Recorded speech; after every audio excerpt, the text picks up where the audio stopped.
군법회의로 처벌을 받은 피고인들이 내란죄와 국방경비법을 위반했다는 증거가 없다. 무죄를 선고해달라. 검사가 이렇게 구형했습니다. 재판부가 답합니다.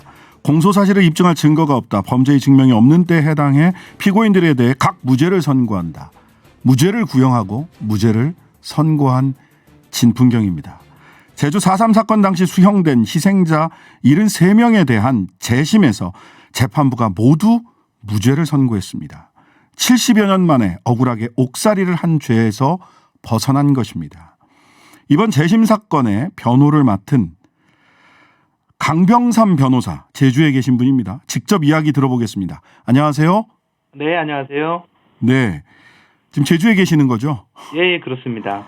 예, 직권재심 변호를 맡으셨고 또 우리 강병삼 변호사님이 직접 또 4.3 사건의 유족이기도 하시다고요? 아, 예, 그렇습니다. 저희 큰아버지께서 4.3 사건에 희생되셔서 돌아가셨습니다. 네.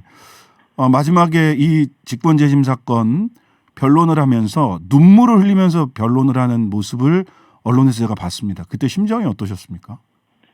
아, 그 변호사가 법정에서 눈물을 흘린다는 건 좀 부끄러운 일인데요. 네. 제가 직접 큰아버지를 뵙진 못했죠. 제가 태어나기 전이었으니까. 그런데 네. 저희 부친께서 평생 좀 큰아버지에 대한 미안함, 죄책감 이런 걸 안고 사셨기 때문에 변론하는 그 재심 청구하는 피고인들이 또 저희 아버지나 삼촌, 할아버지라는 생각이 들어서 좀 네. 울컥하는 감정이 있었습니다. 네. 영원히 박제됐습니다.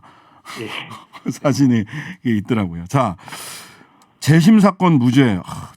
그 사실은 이문정 검사 같은 경우는 사실 재심 사건에서 무죄를 구형한다가 징계받았잖아요. 근데 이번에는 무죄 선고를 해달라고 검사가 구형을 하기도 했고 재판부에서도 무죄 판결을 했는데 먼저 이 사건 제주 4.3 사건 많은 분들이 아시겠지만 간략하게 이 재심 사건의 이 어떤 것인지 간략하게 좀 정리를 좀 해주시죠. 예. 예, 일단 제주 4.3 사건은요. 네. 일단 4.3은 1948년 4월 3일을 말하는 것이긴 한데 그 발단은 그보다 한 1년 정도 전인 1947년 3월 1일을 기점으로 합니다. 네. 이때 시위 중에 이제 경찰이 시민을 향해서 발포를 하는 일이 있었고요. 이로부터 발생해서 1954년 그러니까 6.25 전쟁이 끝난 이후까지도 계속된 거죠. 네. 1954년 9월 21일까지 제주도에서 발생했던 그 무력 충돌 그리고 그 진압 과정에서 굉장히 많은 제주도의 주민들이 희생당한 사건입니다. 네. 2001년도에 이 사건 관련해서 제주 4.3 사건 진상조사 보고서가 나왔는데요. 네. 그 보고서에 따르면 집계된 피해자만 해도 14,231명, 그 중에 1,248명이 사망한 것으로 집계됐습니다. 네. 그다음에 행방불명이나 후유장애 피해자들이 있고요. 이 수치는 진상조사 보고서에 나온 수치일 뿐이고 추산으로는 피해자가 6만 명에서 많게는 8만 명 이렇게까지 보기도 합니다. 당시에 제주도민의 숫자가 30만 명 정도 됐기 때문에요. 아유. 최소 도민의 8분의 1 이상이 죽거나 또는 행방불명된 것으로 그렇게 추정하고 있습니다. 굉장히 비극적인 사건이죠. 네, 그러니까 공식 통계를 다 믿기가 어려운 게 저도 실은 외가가 제주도 애월인데 저희 큰애 삼촌도 할아버지 외할아버지 사상 관련된 피해를 입으셨는데 신고를 안 네. 하시더라고요. 왜 안 하세요? 그랬더니 4.19 때 신고했다가 5.16 때 유족들 굉장히 고생했던 거를 곁에서 직접 지켜보셨기 때문에 신고를 못 하세요. 피해 신고를 아직도 못 하시고 그리고 최근에도 제주에 갔더니 이렇게 계속 신고하시라고 이렇게 현수막 같은 거 내 걸려 있고 하더라고요. 예, 피해자임을 신고해달라. 아직도 신고 못 하신 분들도 계신 거예요. 그러니까. 그럴 것 같습니다. 그리고 중산간 마을 같은 경우에 소계령이라고 아예 마을을 싹 비우라는 그랬죠. 명령이 나온 적이 있는데 네. 그런 경우에 이제 피신하지 못한 분들이 집단적으로 마을 전체가 학살당하고 이런 경우들이 있다 보니까 네. 신고가 안 된 경우도 굉장히 많을 것 같습니다. 네. 자, 이번 사건에 좀 국한해서 네, 뭐 네. 직권재심 40명, 특별재심 33명 이렇게 해서 재판이 이루어진 내용 이번에 재심 재판의 내용을 좀 이렇게 좁혀서 좀 말씀을 해주시죠. 예, 표현이 좀 비슷하긴 합니다. 직권 재심이 있고요. 특별 재심이 있는데요. 직권 재심은 검사가 직권으로 재심 청구를 하도록 네. 하십니다.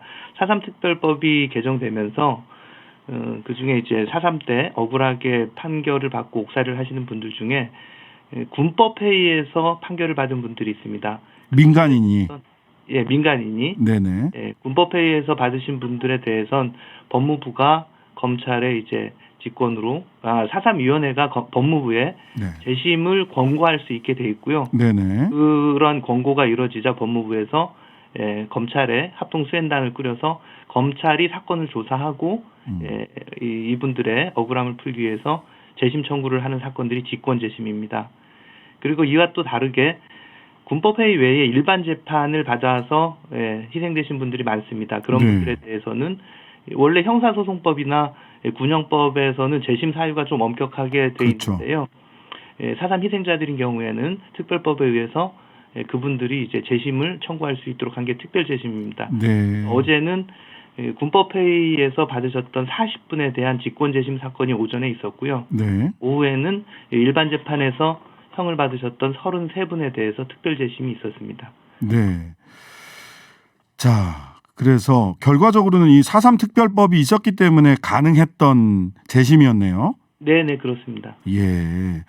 검사 측이 이 죄를 증명할 증거가 없다면서 무죄를 선고해달라고 요청했습니다. 재판부는 구형 이후 곧바로 선고기일을 따로잡지 않고 구형 직후에 바로 무죄 선고를 했어요. 여러모로 좀 이례적인 재판이었던 것 같은데 당시 검찰 측에서는 어떤 근거로 그 무죄 구형을 했나요? 예, 증거가 없으므로 무죄를 선고해달라고 할 수밖에 없는 사안입니다. 왜 그러냐 하면 네. 당시 이제 군법회의나 일반 재판에서 그 형을 선고받으셨던 분들이 어떤 정당한 재판이나 체포 절차 이런 걸 거치지 않고 네. 거의 무작위로 잡혀가서 형식적이라고 할 수 있을지도 모를 정도로 어떤 엄밀한 법적 절차 없이 그런 형을 받으셨던 분들이기 때문에 당시 이제 그분들이 죄를 지었다는 그런 어떠한 증거도 있지 않습니다. 그리고 이 사건 자체, 특별법 자체가 그런 분들에 대한 명예를 회복하고 그런 목적으로 만들어졌기 때문에요.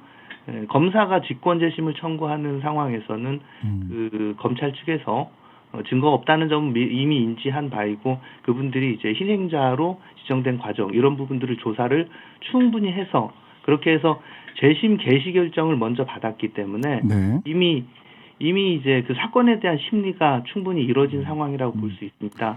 그러다 보니 이례적으로 그 구형이라고 하죠. 보통은 네. 형사 재판 이제 마지막 단계에서 검사가 피고인에게 형을 몇 년을 선고해 주세요 이런 구형을 하게 되는데요. 네. 어제 같은 경우에는 오히려 그 담당했던 변진환 검사님께서 이 사건의 이의에 대해서 많이 설명을 했습니다. 네. 3 사건은 한국전쟁 다음으로 인명피해가 많은 비극적인 사건이고요. 네. 공권력의 위법하고 부당한 잘못을 바로잡고 이런 일이 일어나지 않기를 바란다. 이런 표현을 해가면서 무죄를 구형했습니다. 그리고 법원에 이제 담당했던 정찬수 재판장이요? 예, 장찬수 재판장님. 장찬수 재판장이요? 예. 재판장님께서도 이미 재심 개시 결정을 심리하는 과정에서 이분들이 이제 억울하게 피해를 입으셨다는 사실에 대해서는 충분히 또 심리가 됐습니다. 그렇기 때문에 많은 유족분들이 또 공판에 참여하기 위해 법정에 오신 상태였고 통상적으로는 심리가 끝나면 다음 판결 선고기일을 따로 지정하는 경우가 대부분인데 네. 이 심리가 끝났다고 볼 수 있는 사건이고 그 유족분들의 아픔이나 이런 부분들을 고려해서 곧바로 선고를 내렸습니다. 좀 매우 이제 이런 점에서 이례적인 재판이라고 할 수 있습니다. 예, 언론에서 그 장찬수 재판장께서 선고를 하면서 사람의 힘인 사라진다. 그 살면 또 사라진다라는 제주도 방언이 사투리죠. 예. 사람 시민 사라진다는 말처럼 삶이 아무리 험해도 살아있는 한 살기 마련이다.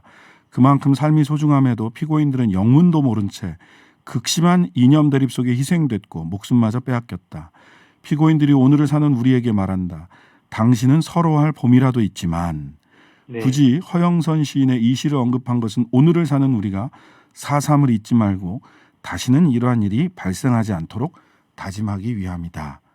피고인들에게 무죄를 선고한다. 굉장히 문학적인 판결문입니다. 예, 사건의 내용이 그렇습니다. 이런 이 4.3과 관련된 또 많은 문학 작품들도 있고요, 시도 있고 많은 소설도 있고 그렇기 때문에 법원이나 이제 이 사건을 담당하는 검찰에서도 사건의 내용도 보고 관련된 많은 자료들을 또 이렇게 많이 살펴보셨던 것 같습니다. 네. 어제 재심에서 그러니까 군법회의에서 그 재판을 그 사형을 받으신 분들, 그다음에 민간 일반 재판에서 사형 받으신 분들 외에 미군정이 직접 재판한 사례도 있었다고 그래요. 이거는 좀 굉장히 독특한 사례가 아닌가요? 예, 그렇습니다. 오후에 받으셨던 그 특별재심 사건의 이제 청구인 중 한 분이셨는데요. 그분은 해방 이후에 우리 이제 38선 이남은 미군정이 이제 통치를 했었기 때문에 그 시기에 미군이 판사로 참여한 군정 재판이 있습니다.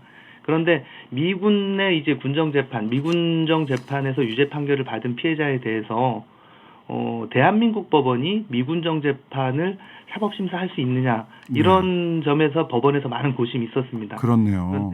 그런데 대법원이나 헌법재판소의 이전 사례들을 참고해서 미군정 재판이라고 하더라도 우리 대한민국 법원에서 심사할 수 있는 대상이다.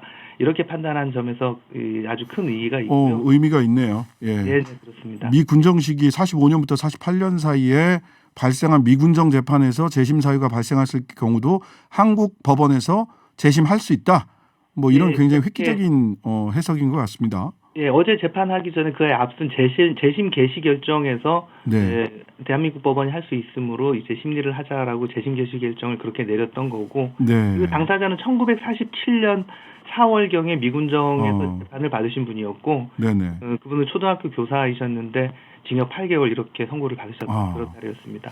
역시 어제 무죄 판결을 받으셨습니다. 자, 그러면 이게 형사재판 재심이었고, 이외에 이제 배보상 문제.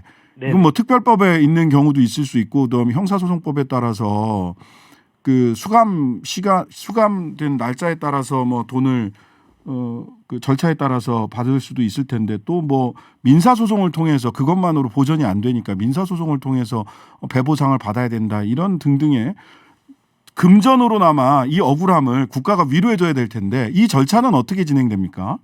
예, 지금 4.3 특별법이 제정된 지 이제 20년 정도가 됐는데요. 계속해서 여러 차례 개정이 됐었습니다. 그런데 그 점과 관련해서는 올해 1월에 개정이 돼서 거기에서 그 4.3 피해자들에 대해서 국가가 보상을 하도록 하는 조항이 만들어졌습니다. 그에 대한 개정된 법에 대한 시행령이 예정대로 원래 예정대로 하면 다음 달 발표될 것으로 기대하고 있는데요. 그때부터는 그러면 6월부터는 그 보상금 지급에 대한 신청이 이루어질 걸로 보고 있습니다. 근데 그것은 이제 4.3 특별법에 근거해서 보상을 이제 신청해서 받는 것이고, 별도로 어제 재판을 했던 분들처럼 억울하게 옥살이를 하셨던 분들, 그렇죠. 그런 분들은 형사 보상 청구를 할 수 있기 때문에요.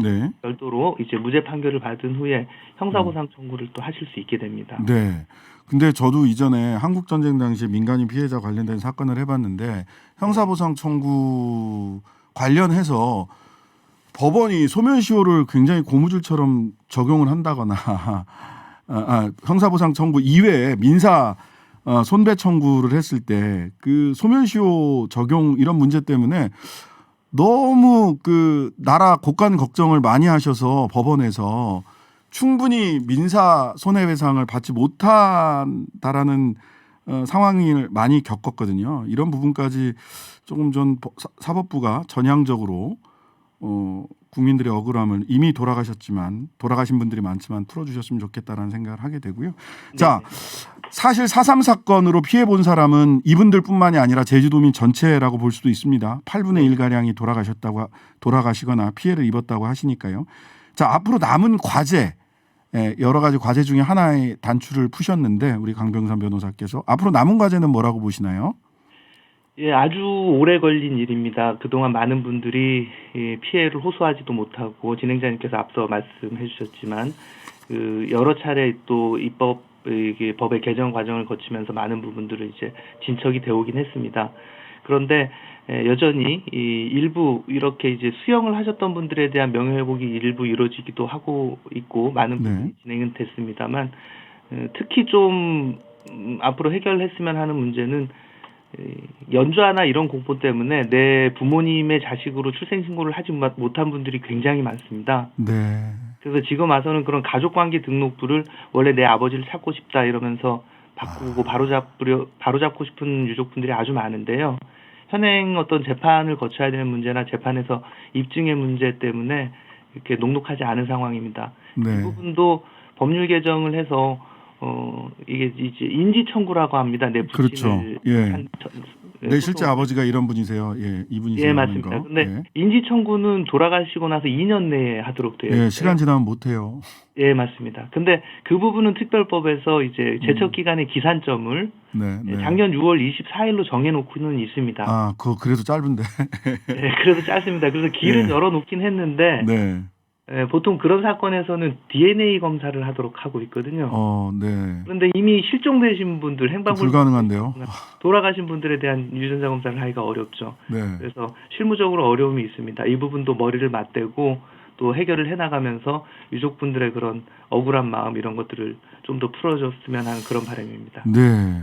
저는 학살 현장을 제대로 발굴해서 제대로 조금 더 많이 다랑시굴이라든지 이런 부분들 발굴이 돼 있긴 합니다만은 예. 더 이렇게 좀 제대로 발굴해서 역사 속에서 우리가 오랫동안 기억할 수 있도록 해주시면 어떨까 하는 생각이 많은 그런 바람들이 있습니다. 사실은. 예, 맞습니다. 네네. 오늘 말씀 여기까지 듣겠습니다. 제주 4.3 사건 직권재심 변호인 강병삼 변호사였습니다. 감사합니다. 네, 감사합니다.